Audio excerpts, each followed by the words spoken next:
Well then, if you are a fan of the Arizona Coyotes, you got to feel pretty good about today. And this game was weird. This game was bizarre. And I mentioned in the first game of the day, the shots don't tell the story. Boy, did the shots really not tell the story in this one. Because just going by shots, you would think Nashville had complete and total control of this game. And yet, in the end, the Coyotes are in good position to qualify for round one if they can just do it one more time.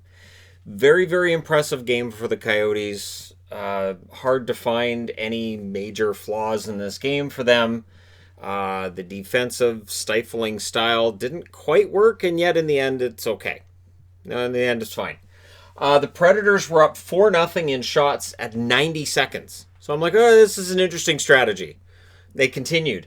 The shots were 8-0 at 5 minutes. And then at 5:09, as I'm writing that, Dvorak scores from Hjalmarsson and Hall. So on their first shot, Arizona gets a goal. And it was a good goal. No problem with that. It was a deflection. There's no way Saros had a chance. And I thought, this is a really interesting strategy. Don't get shots until you know it's going to be a goal. Otherwise, just let them all get shots on Kemper. Kemper, he probably should get a gift basket for today's effort. Just throwing that out there. Just some kind of gift basket. Watson had a good chance. Puck's on the line. He tried to shove it across, but Kemper not having any of it. Darcy Kemper, pretty solid game all around. That kind of goes without saying when you look at the numbers. Austin Watson, I thought, had a decent game as well, and he plays his shift-disturbing style. And notice how I make sure I carefully enunciate that. But he does his job. I thought he did well today. Just, the Coyotes, they're in an interesting place. And I put up here, not getting shots is a weird strategy for the Coyotes, who were being outshot 13-2 halfway through the first period. I'm like, so they're being outshot 13-2 and they're up 1-0. That's an interesting strategy. And after the last game where they outshot Nashville in the first period 12-4, and they were losing, I thought, well, that makes sense. Okay, this time, guys, we don't get shots, but we get goals. Got it? That's a weird thing to say, Coach. I said got it. Mr. Talkett's angry. Got it, Coach. So, Kemper denied Johansson. The Coyotes, I thought, were allowing way too many shots, and yet they come out of the first period having allowed 19 and no goals on those 19 shots. Second period, Coyotes did have the early jump, and they had space. They had space on Nashville that they didn't have in Game 2. Saros was sharp after that goal.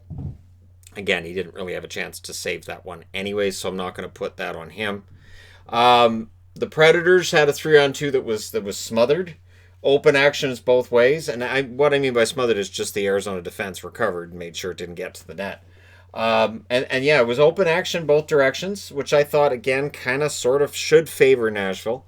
Watson crunched OEL along the boards. He left the game, but he would come back. So he did leave the game briefly. I think he just went to the quiet room for concussion protocol. That's my guess anyways. But he would come back.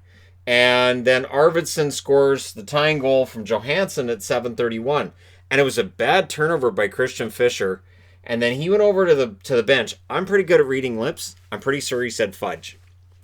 I have a theory that Christian Fischer, somebody said something about there's fudge at our bench if you'd like some, and he said pardon, and then he turned the puck. That's the only reason I can see why a word that starts with F would come out, and he'd slam his stick against the boards after the turnover. Kemper saved another Arvidsson chance.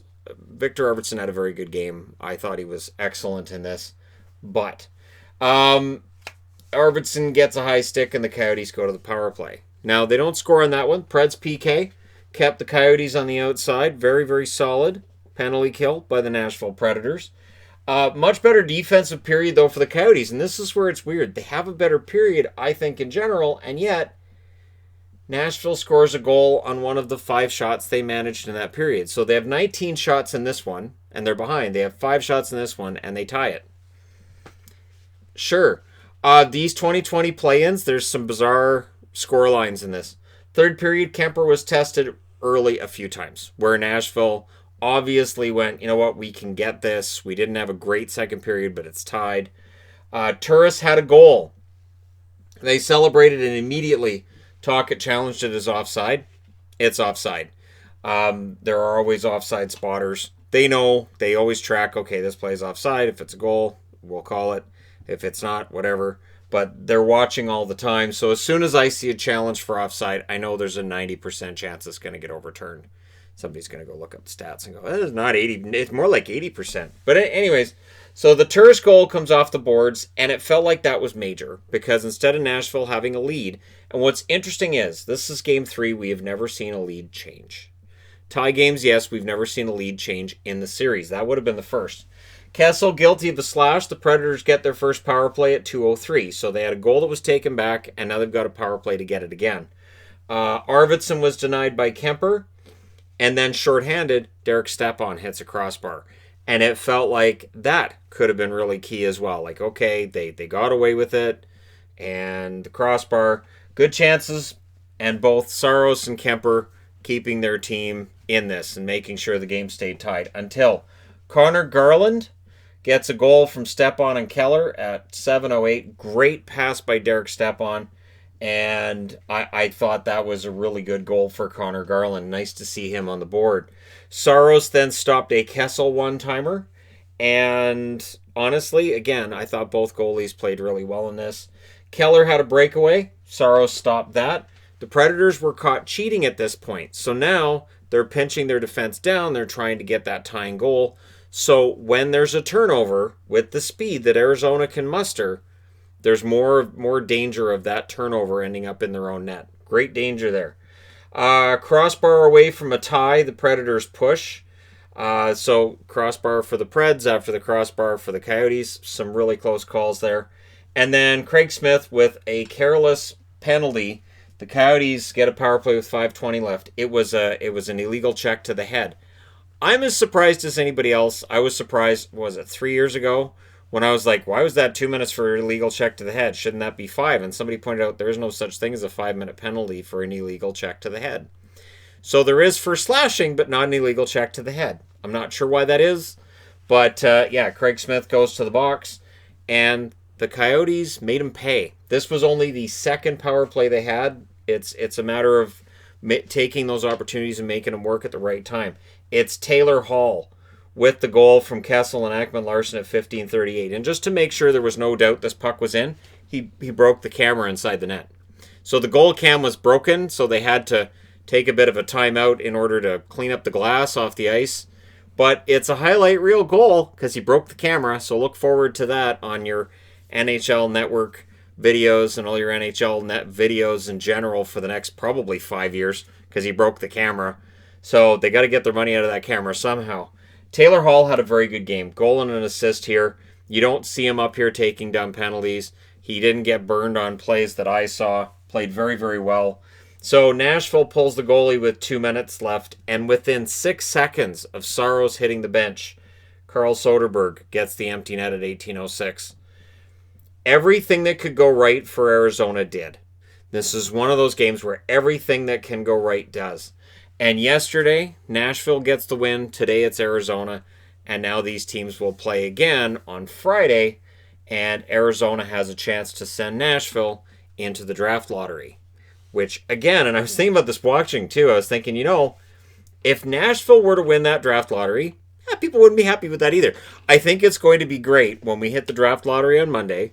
And I'll have 8 teams on the board that nobody wants to see win the draft lottery. It's going to be great. Pretty much no matter who it is.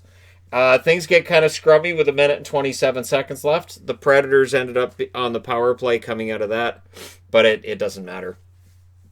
There just was no way they were coming back from 4-1 down, and they didn't pull the goalie. They didn't pull the goalie again because you're down by 3 with 1 minute 27 left. You're not going to get 3 goals in 1.5 minutes. Not against Arizona, not the way they were playing. So the Coyotes are up.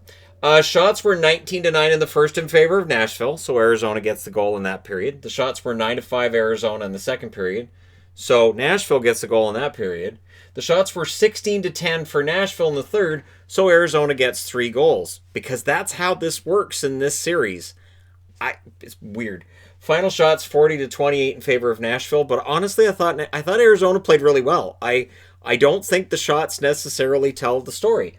Hits were 34 to 22 in favor of Arizona. Power plays 0 for 2 for Nashville, 1 for 2 for Arizona. Saros saved 24 out of 27. Kemper saved 39 out of 40. Great game by Kemper, making up for what was a shaky game for him yesterday. One of the few shaky games I've seen him have this year, and he makes up for it with a great one today. So now Nashville has to figure out a way to get this on their side by Friday, and then if they do, then they force a game 5 on Sunday. So things move very, very quickly with these play-ins, if you haven't noticed.